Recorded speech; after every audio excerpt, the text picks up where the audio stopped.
What if forgiveness is not something you extend to someone else, but something you awaken to within yourself?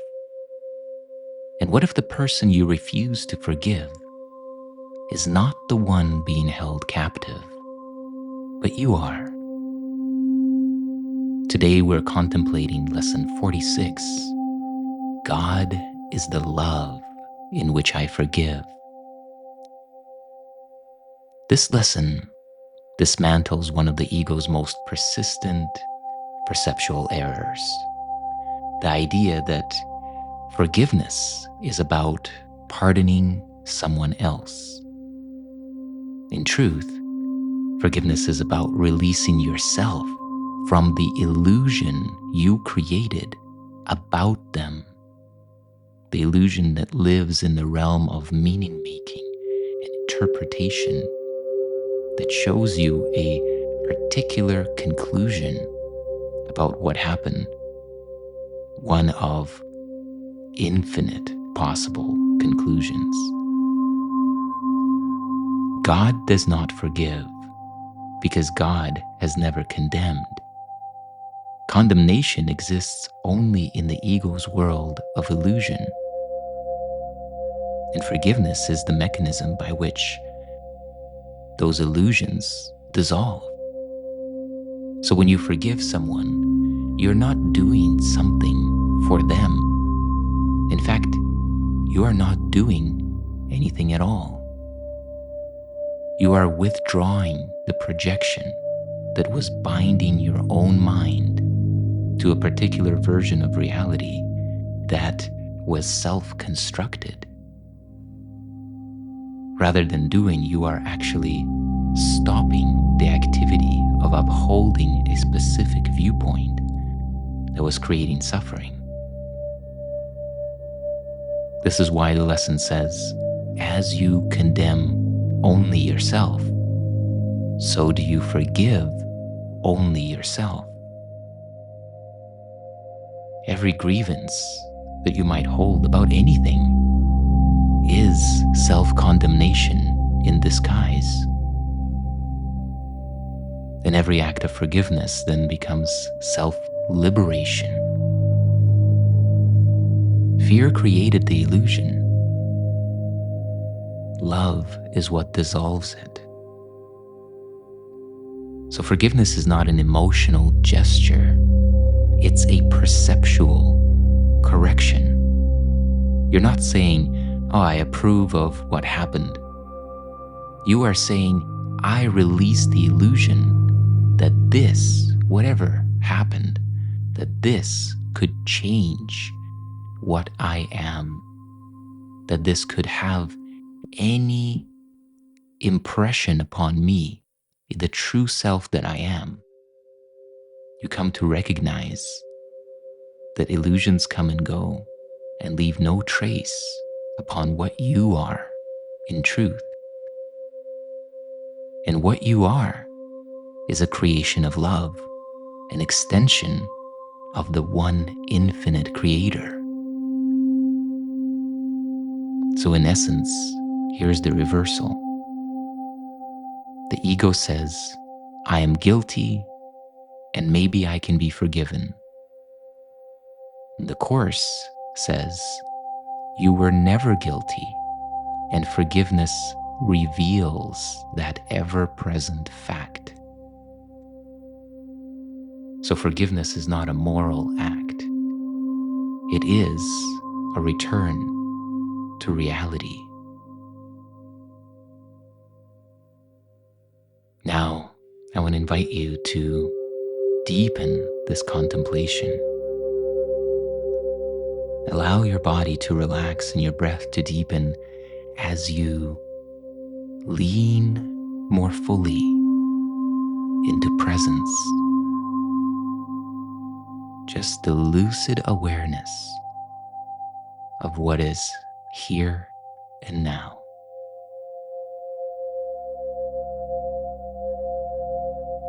And as you rest in this greater degree of stillness and quiet, place the central idea in your mind. God is the love in which I forgive. And see if you can come into contact with the possibility that this statement is wholly true, that you have the power of the infinite Creator to dissolve all illusions that are unloving. Allow yourself to feel and sense into that possibility. And take these next few moments to look at your life, yourself, and your relationships through this lens.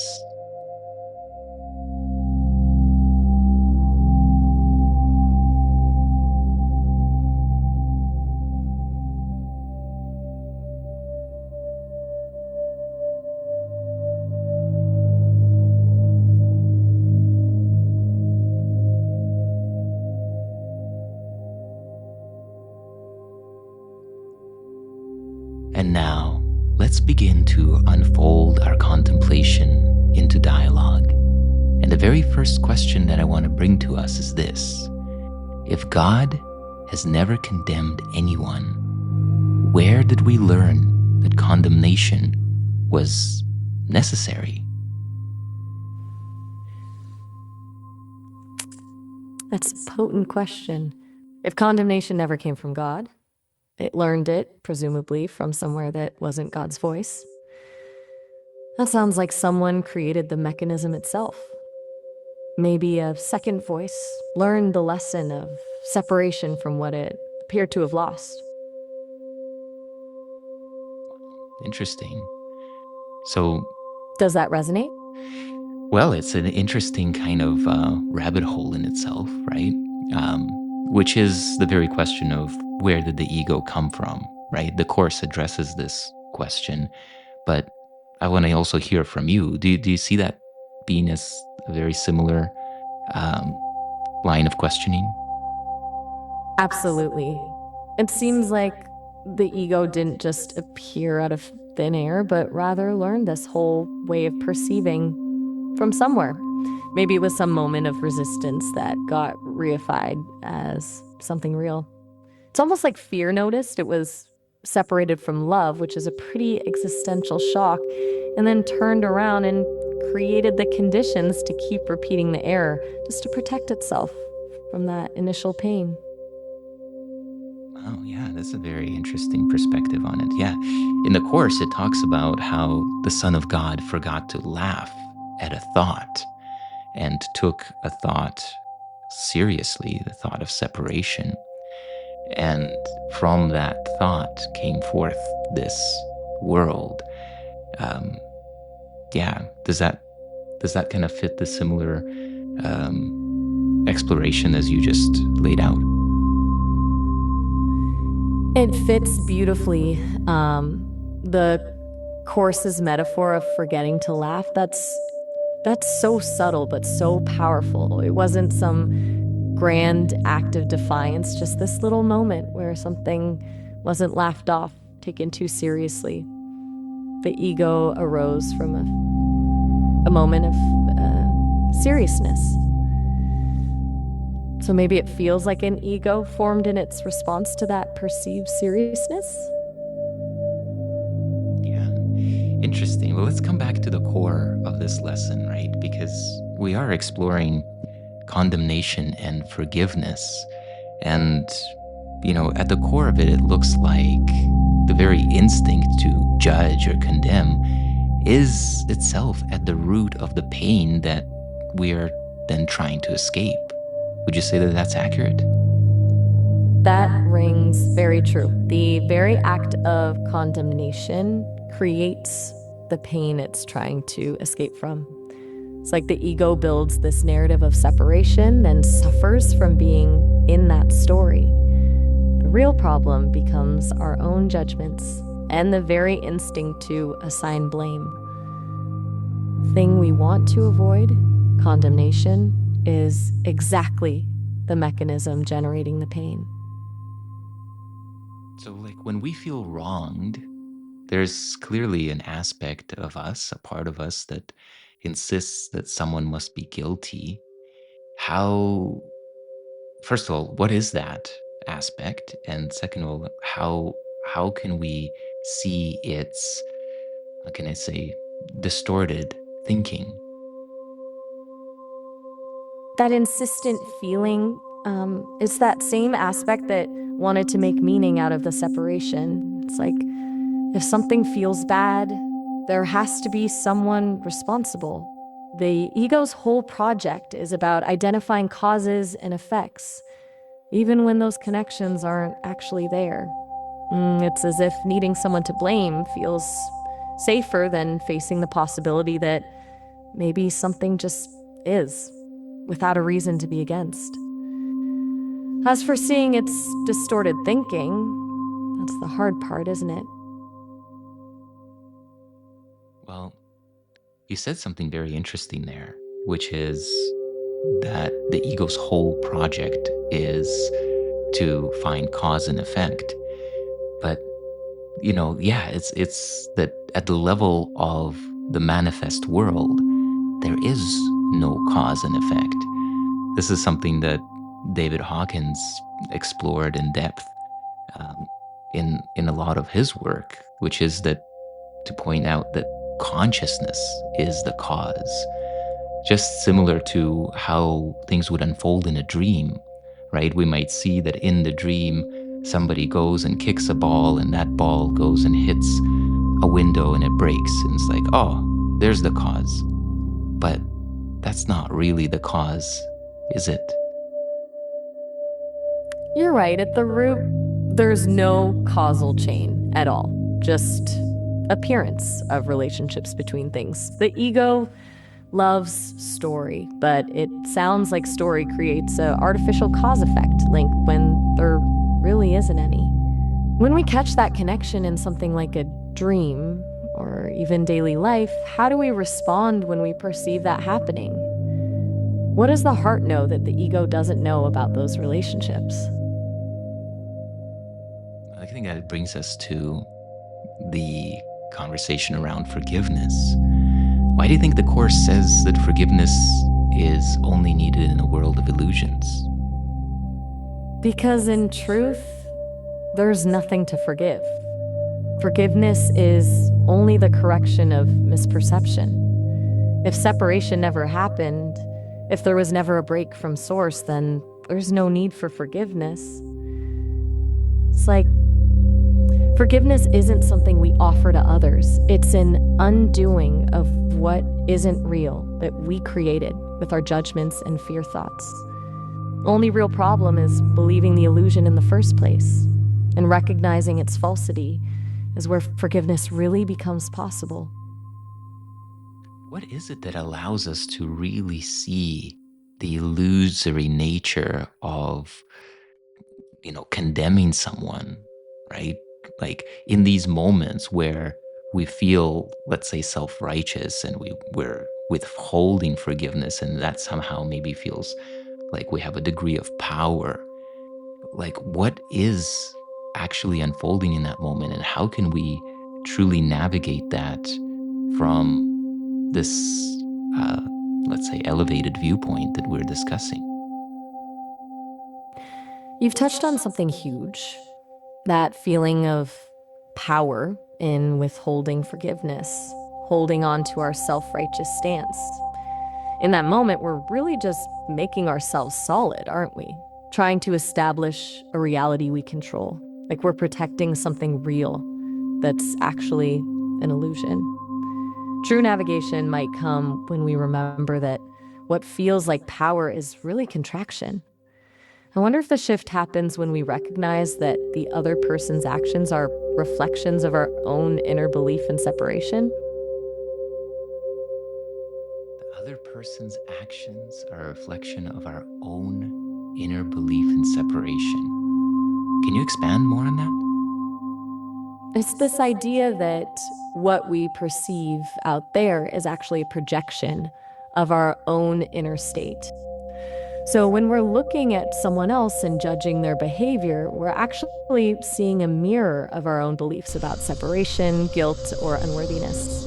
The other person didn't cause those feelings in us. They activated them because those feelings were already present inside. It's not about blaming ourselves for others' actions, but recognizing that the experience of separation happens in shared minds rather than separate individuals. It's more about the experience than about cause and effect. We feel separate, and that felt separation causes the feeling of offense when perceived behaviors. Like, we believe in separation. First, we have these feelings, let's say, of guilt or shame, etc., or anger, and then we see something outside, and that something is a close enough match for us to be able to then project this inner rage, right, as the Course is explored in some of the earlier lessons, and thus feel quite righteous and see, oh, yes, you made me feel this. Is that it? It's like there's this internal pattern of guilt or shame that's looking for confirmation. So when we encounter something out there that seems to match that pattern, a perceived wrong or offense, the ego jumps on it. The shame doesn't actually come from that person's actions, but feels like they are. We've now created a story in order to protect our fear and make it real for ourselves by externalizing its origin. So forgiveness then is about dissolving the story inside, right? The forgiveness has nothing to do with what we do or what we say to the person in the external world. Right, it's not about overlooking behavior or condoning harm. Forgiveness is really only happening on the level where we recognize it all stemmed from misperception. If we're holding on to resentment, shame, or justification of our own anger, those internal states are still creating reality on our side. The external doesn't need correcting, just the story we've created around it. Because if you stop holding on to that anger, you don't even need to do what appears forgiving. Yeah, the lesson says that you have forgiven entirely or not at all. Why does the mind prefer these partial versions of forgiveness? The mind prefers partial versions of forgiveness because true forgiveness asks for complete surrender of our separate identity. Withholding on to partial forgiveness means we don't fully drop our sense of righteousness. We keep a small part of our story in place. I think part of it may also stem from the ego feeling this weird sense of ownership to our suffering. Holding on to anger is preserving ourselves, so forgiveness feels like dying to the ego. So if we forgive completely, then what narrative about ourselves would dissolve?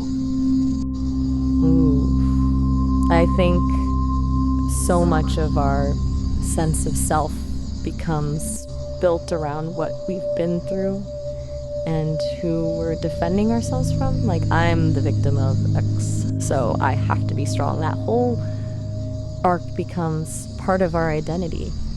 If we actually let go of the story, the narrative around how unfair things were, who harmed us, there's a feeling that what's left would be empty and meaningless.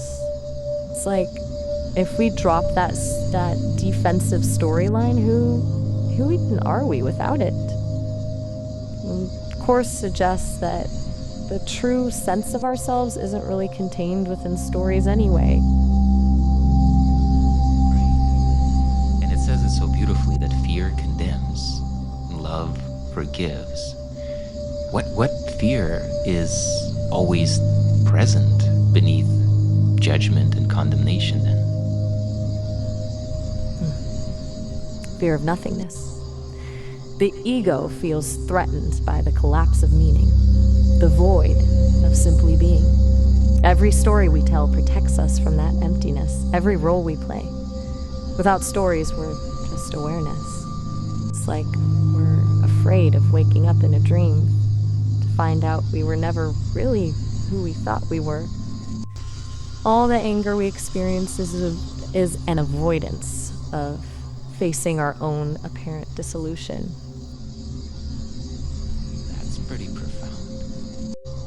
And so, like, we're holding on to fear and guilt.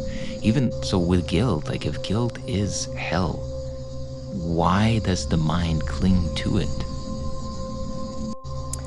Because guilt confirms our sense of being separate. If we're guilty, it means there's a me and a wrong I did, which keeps separation vivid and real. If we really let go of guilt, where does that leave us?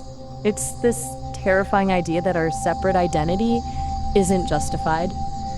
The Course suggests guilt may become comforting because it seems to define us and provide a structure to exist within. Is that why the practice moves from forgiving others to forgiving yourself? Exactly. Because forgiving others only goes so far. Well, we're still, carrying around this sense of ourselves as broken or wrong. When we keep guilt as something we're allowed to assign to ourselves but not others, that doesn't really dismantle the whole project. When we can recognize our own perfection even when we've made choices that aren't loving or aren't in alignment, that shifts everything. The ego can handle condemning others, but forgiving itself, it feels like the final surrender. As we hold this dialogue, what's coming to me is that recognition that forgiveness in and of itself is simply a recognition of what is actually true. It's like in our earlier discussions where we were looking at, the whole practice is simply one of noticing. We are noticing what's happening versus being immersed in the story about what is happening, what we think we see, what we think we think, what we think we believe in that entire narrative. But at its core, forgiveness is simply a recognition, isn't it? Absolutely. It's not an action, it's a shift in seeing.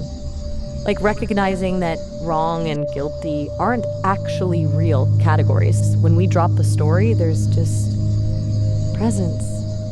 Maybe that's why the Course says forgiveness isn't about doing something different, but about changing how we perceive. Everything is already forgiven because it never really happened in the way we thought it did. Yeah, this has been beautiful. So Shanti, as we bring this conversation to a close, is there something you can share with us about our potential blind spots when it comes to forgiveness and fully receiving the gifts of this lesson?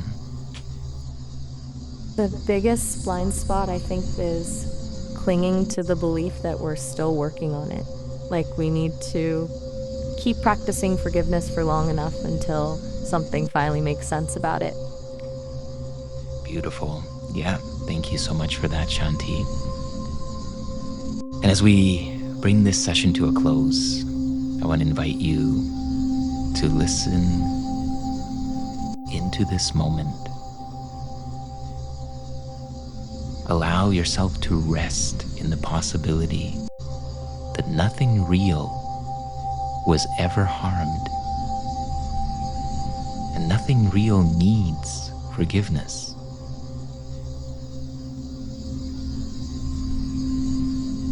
If today's journey stirred something in you, a resistance or a realization, I invite you to share that in the comments. And now, let us go into the silence.